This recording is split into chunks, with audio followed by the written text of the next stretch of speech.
Nyoro is recognized to make his contributions. Thank you very much, Honorable Speaker, for this chance to give my views on this bill. Honorable Speaker, on the onset, on the economic sense of it, everyone should support a lean government. And a lean government is the one that is left to only adjudicate the services that touches on the people. And therefore, the government must always strive to cut off excess weight.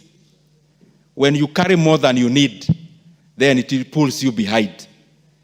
And that is the reason why, ever since, I have been a proponent of government not engaging in the business of doing business.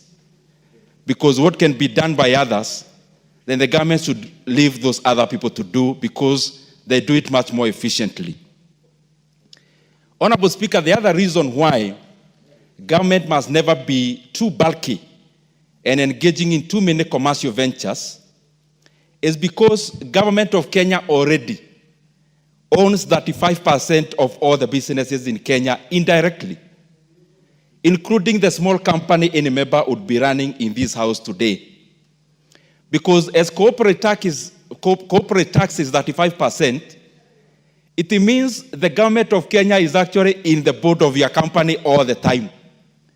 And you actually give them a share of 35% of the profit you make. And it means, therefore, they own 35% of all the enterprises indirectly in terms of stakes and in terms of share of revenue, and especially net revenue.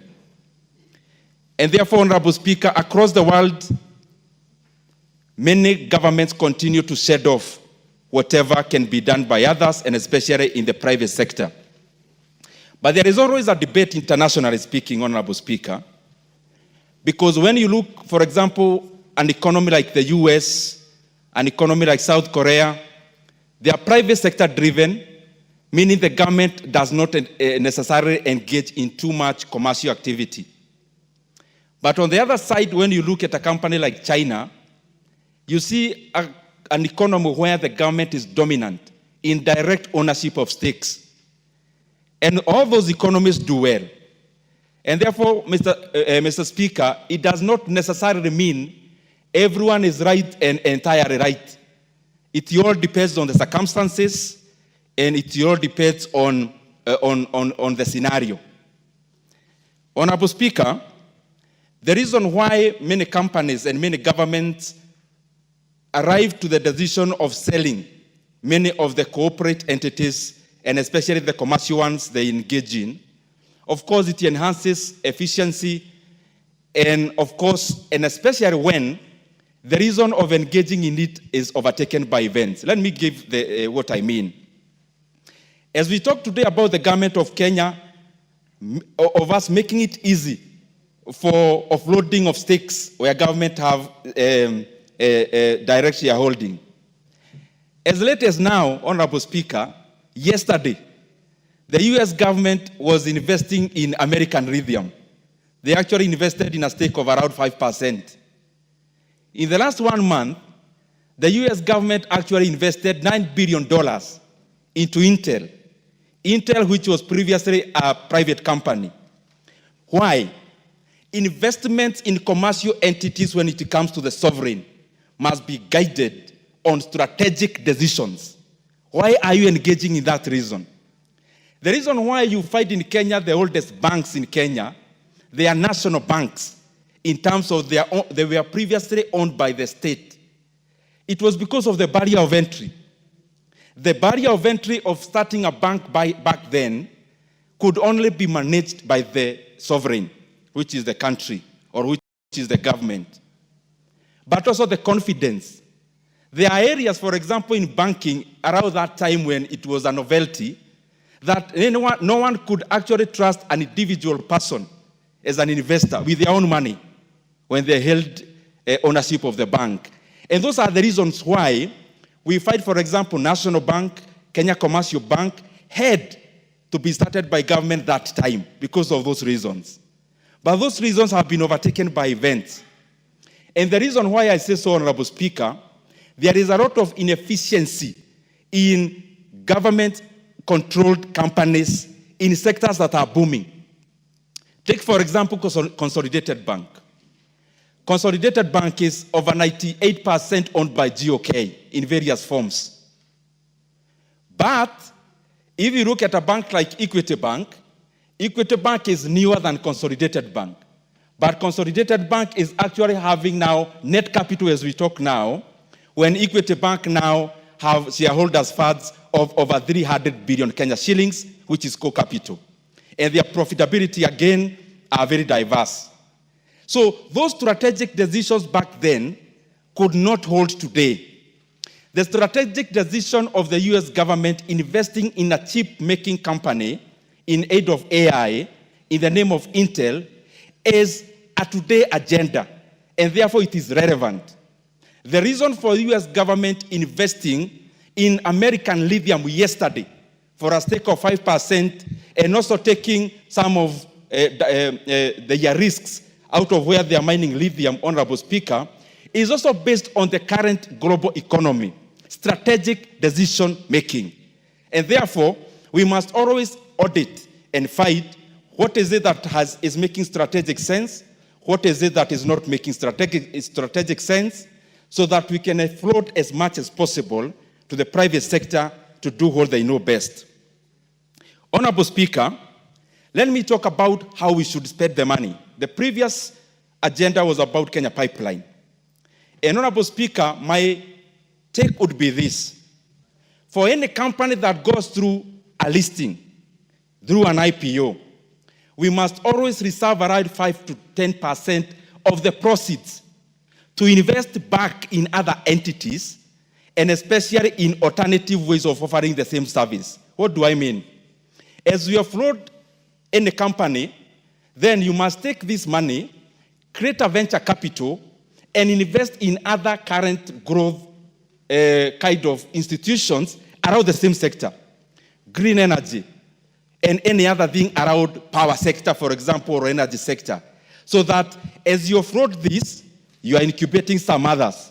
So that you don't get a time when you've already offloaded your entire portfolio. Honorable Speaker, let me talk something about the current capital markets, because it's very important even for the agenda we had about Kenya Pipeline, and even this bill. Honorable Speaker, capital market is everything about international capital flow. The US, for example, capital markets in equity side alone is double the size of the US GDP. Because all the companies listed in the US, their valuation cumulatively is around 62 trillion US dollars. In the income sectors, in the fixed income side, it is over 55 trillion. What do I mean, Honorable Speaker? If you compare the same with our capital markets here, it is too small, Honorable Speaker. And therefore, we must make every effort to make it more bigger and attractive. But this is the catch, Honorable members. I am one of the people who would never actually vouch for the listing of Kenya Pipeline. And I'll give you a very practical reason. The current NSE in Kenya has been bearish this year, going up. But the companies listed are still grossly undervalued. And I can tell you without blinking of an eye, Honorable Speaker, this issue of Kenya Pipeline will bring a lot of excitement. Kenyans will buy in the IPO. But after the announcement of the financial results in February for the full year, the share company will collapse. And the share price will collapse. And this is the reason. The current investors in the NSC are not buying assets. They are buying revenue. They are buying the bottom line. What do I mean? Look, for example, a company like Kenya Power. Kenya Power has a valuation, the entire Kenya Power has only a valuation, a market cap of only 27 billion. The reason I use the name only is in comparative to the assets.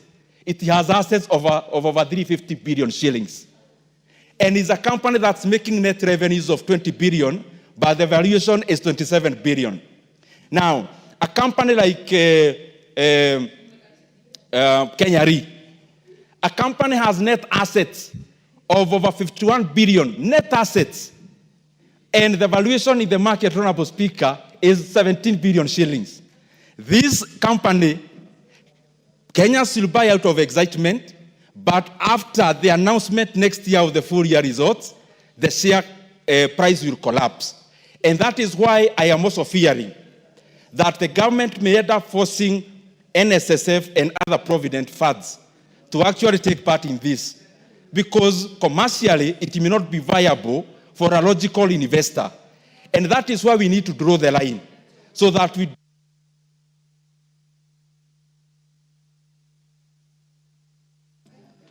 Honorable Ndindi Nyoro will be given 2 more minutes. And Honorable Speaker, I think I have made that point. The current investor is not buying assets.